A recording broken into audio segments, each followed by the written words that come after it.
I always thought that life would eventually fall into place.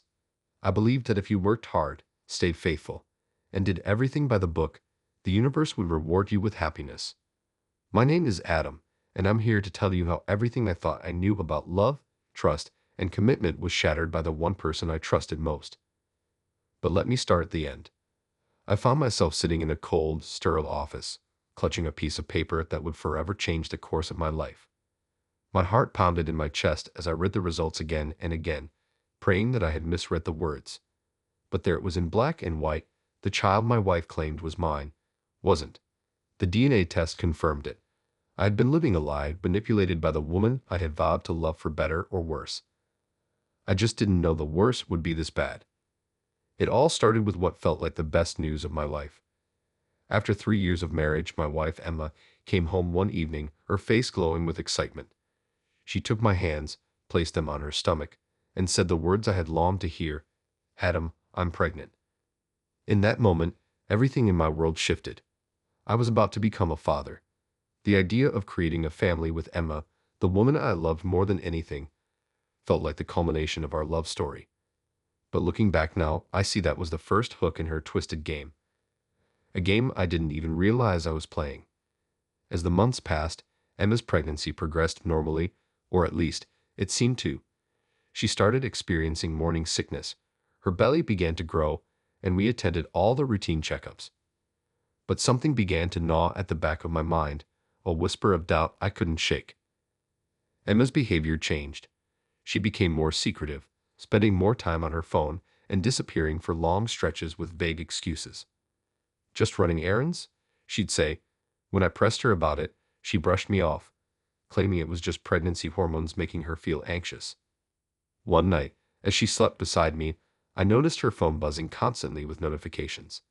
Normally, I wouldn't invade her privacy, but my gut told me something was wrong. I picked up the phone, my hands shaking as I scrolled through her messages. And that's when I saw it.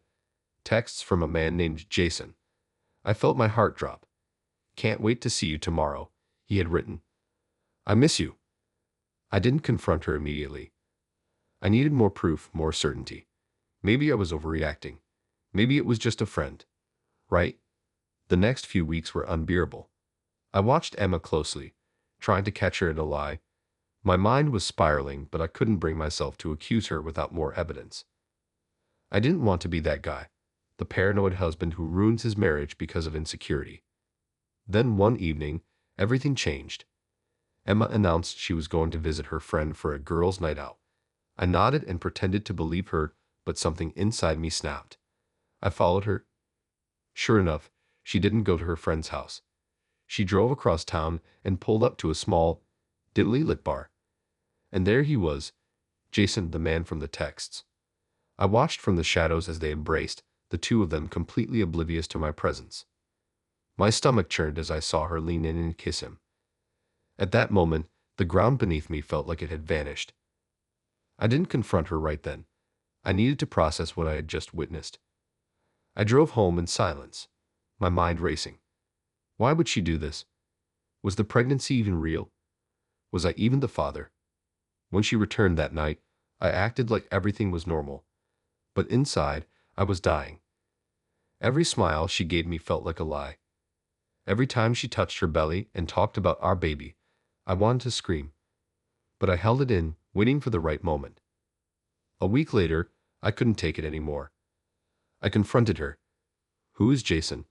I asked, my voice trembling with barely controlled rage. She froze, her face going pale. What are you talking about? She stammered. I know, Emma. I know everything. At that moment, I expected her to break down to confess. But instead, she laughed. A cold, hollow laugh that sent chills down my spine. You think you know everything, Adam. You know nothing. That's when she dropped the bombshell. Jason is the father. I felt like the wind had been knocked out of me. I couldn't breathe. This woman, the woman I had loved and trusted, had not only betrayed me but had deceived me into believing I was going to be a father. I needed a way to keep you, she continued, her voice void of any remorse. You've been so distant, so consumed by work. I knew you'd leave me eventually. So I made a plan. Her words felt like a slap to the face. I had been distant. I had been working extra hours to save money for our baby. The baby that wasn't even mine. How could you do this? I whispered, my voice breaking. How could you lie about something like this? I didn't lie, she said, her eyes narrowing. I'm pregnant, just not with your child. I packed a bag that night and left. I couldn't stay in that house, couldn't sleep next to the woman who had shattered my entire world. But as I drove away, a thought kept nagging at me. What if she was lying about Jason being the father too? I knew there was only one way to be sure. I needed proof. I needed a DNA test. Over the next few weeks, I met with lawyers and arranged for the paternity test. Emma, surprisingly, didn't resist. She seemed almost eager for the truth to come out. Maybe she thought Jason would step up and be the father. Maybe she thought I'd back down and let her win.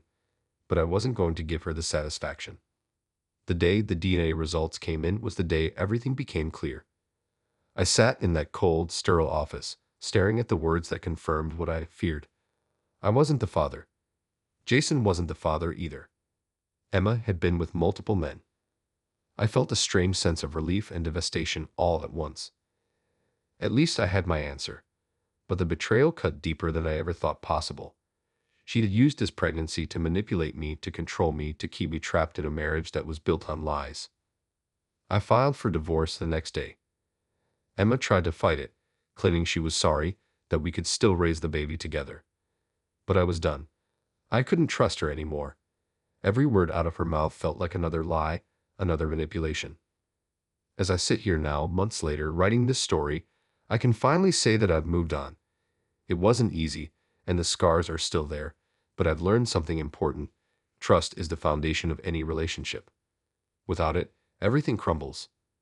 Emma's betrayal was the worst thing that ever happened to me, but it also gave me the strength to walk away, to rebuild my life, and to never settle for anything less than the truth.